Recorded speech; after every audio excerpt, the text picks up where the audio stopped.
ভাবি এই জায়গায় কি করতেছো? কি করি দেখস না, বয়া বয়া ভাত খাইতেছি। আমি দেখতেছি তুমি এখানে চাল ঢালতেছো, অথচ তুমি কইতেছো যে আমি ভাত খাইতেছি। তুমি আমার সেটা ভাত দাও না, আমার খুব খিদে লেগে গেছে। দেখো না খিদের ঠেলে আমি আর নড়তে পারতেছি না। হ আইতোস তো তোরা, এখন তো কামলা খাটমু। ভাই এক ভাই তো বিয়া করে না, করছস তোরা দুই ভাই বিয়া, যে তবে দুই ভাইয়েরই বান্দিগিরি করমু। সারা এলাকা টুটু টু করে ঘুরাইয়া এখনকার খিদা লাগছে। তুমি এটা কথা কইলা? আমি সারা এলাকা ঘুরি আর যাই করি, আমার তো কিছু খাওয়া লাগবো নাকি? তোমারে যে এত করে কইতেছি, আর তুমি এটা কোন ধরনের কথা কইলা ভাবি বলো তো? বড় ভাইয়ের বউ, বড় ভাইয়ের বউ মানে তো তুমি আমার ভাবি। আর তুমি কি কইতেছো যে আমিও বিয়ে করে আনছি, আমার ভাইও বিয়ে করে আনছে? না ভাবি, কথাটা তুমি ঠিক কইলা না। তুমি যাও, আমার চারটে ভাত দাও, আমার খুব খিদে লেগে গেছে কিন্তু। না, তোমারে বাপু কিছু কয় যাব না, বুঝো নাই? সারা এলাকা ঘুরাইয়া হেরা আমাকে ভাবি বাদ দাও। আরেকটু পরে বলবে, ভাবি আমার গামছা কই, ভাবি আমার লঙ্গি কই। এই তোর ভাই বিয়ে করছে না তুই বিয়ে করছস? হ্যাঁ, আমি তো চালাই বাসি না। তোরা একজন মানুষে বিয়ে করে দুইজন আমার বান্দির মতন খাটাইতেছস। আমি কি মানুষ না? আমার কি তোর মানুষ মনে হয় না?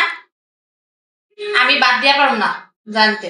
চাইলাম কয়টা ভাত, আর তুমি এতগুলা কথা শুনাই দিলে আমারে। আল্লাহ না জানে কি অপরাধ তোমার কাছে আমি করে ফেলাইছিলাম, বোঝো না? সমস্যা নাই, আর কয়েকটা দিন আমার দাও, ভাত দাও। আমি বিয়া করলে তখন আর তোমাদের কাছে এসে এত বিরক্ত করবো না। হ, তোর তো বিয়ার বয়স হয়ে গেছে গা, বুঝছ নাই?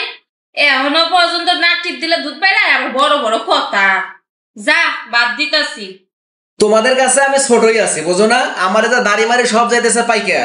আমার তো বিয়া শাদীর কথা তোমরা কিছু কইবেই না।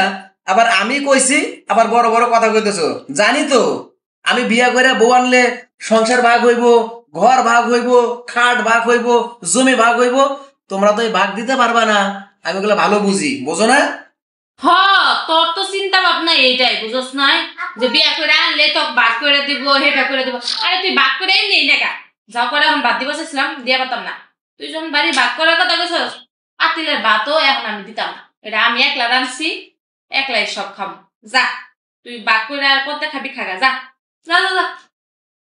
জানি তো এখন ভাগ করার কথা কইছি, এখন আর আমার কপালে ভাত উঠবো না, বুঝি না? সমস্যা নাই, তোমাদের ভাত তোমরাই খাও। যদি আমি নিজে রান্না করে খাইতে পারি খামু, নাহলে তোমাদের ভাত আর খাইতাম না। কত বড় সাহস, কয় বাড়ি ভাগ করব। ওই যখন কইছে না যে বাড়ি ভাগ করব, ওর ভাই আনবো। ওর ভাই আইলে ওরে এর একটা ব্যবস্থা করতে কইব। হয় বাড়ি ভাগ করতে কইব, আর নইলে আমার দিয়ে তো কাজের মেয়ের মতো ছাড়াইতে পারবো না। বাবা রে বাবা, উঠতে বসতে একদম কাজের লোক পেয়ে গেছি, কোনো কাজই করতে ভালো লাগতেছে না।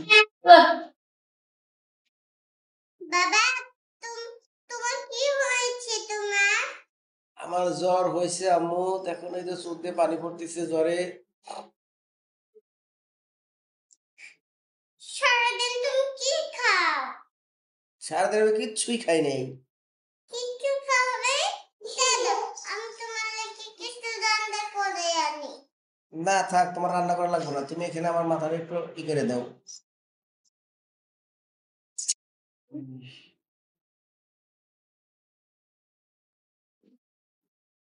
তোমার আম্মু কই গেছে?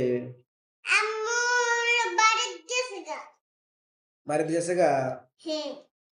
ও, তো তোমার আম্মুর কোনো খোঁজ খবর নাই, বুঝছো? মাকে একটু আমি ফোন দিয়েছিলাম, ফোন ধরে না। ফোন ধরে না? না। তাইলে যাই দেখো গা, মনে হয় মোবাইল টিপতেছে।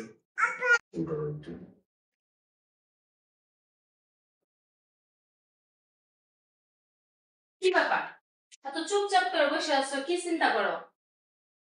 আরে আর বইলো না, দেশের যে পরিস্থিতি তার ভিতরে আজকে আবার হয়েছে ভূমিকম্প। তুমি আবার কবে থেকে দেশ নিয়ে এত চিন্তা ভাবনা করো? তোমার সংসারে যে ভূমিকম্প চলতেছে, এটাই থামাইয়া পারতেছো না, আর এটা নিয়ে চিন্তা করতে পারতেছো না, আর তুমি দেশ নিয়ে চিন্তা করতেছো? সংসারের ভূমিকম্প তো তুমি নিজেই কাঁপাও। এই ভূমিকম্প কি আর দুনিয়ার ভূমিকম্প লাগে? তুমি নিজেই নিজেই তো একটা ভূমিকম্প। কি কইলা? আমি ভূমিকম্প দেখায়? হ্যাঁ, আমার ভূমিকম্প তো তুমি দেখোই নাই। যখন আমার ভূমিকম্প দেখবা না, তখন পুরা বিল্ডিং না তুমিও পর্যন্ত থর থর কাঁপবা, বুঝছো? তোমার আর ওই ভূমিকম্প দেখার লাগবো না। এই 7-8 বছরে তোমার ভূমিকম্প আমি বহুত দেখছি, বুঝো না? ওই ভূমিকম্প সহ্য করার মতো ক্ষমতা আল্লাহ আমারে দিছে। দেখ মনি, ভূমিকম্প তোমার এই দেহের মধ্যে কেমনে সহ্য করতে পারো? দাঁড়াও, তোমার এই ভূমিকম্প দেখাম। দাঁড়াও। ভূমিকম্প দেখানোর পাবলিক, ভূমিকম্প আর সময় হইল না।